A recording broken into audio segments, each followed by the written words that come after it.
Ahoj lidi, zdravím vás Matyáš Kabeš a chtěl bych vám ukázat ukázku děla z mýho serveru. Vidíte tamhle ten domeček z knihoven? Tak ten odpálím.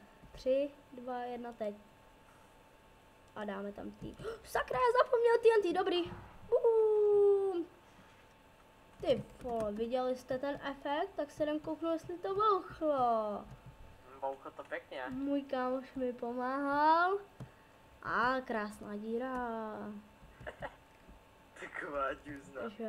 Lidi, ještě se dívejte, chvilku je chtěl palat knihovnu. Počkejte, tak jo, jdem na to.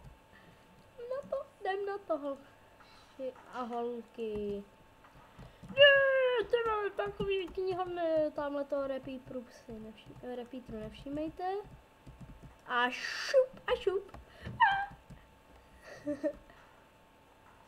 Ty vole. Ej, Viděli jste ten bug?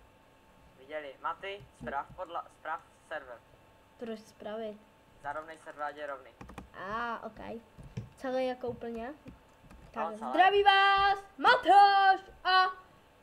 Jakže se jmenuješ? Jirka. Jirka. Tak ahoj.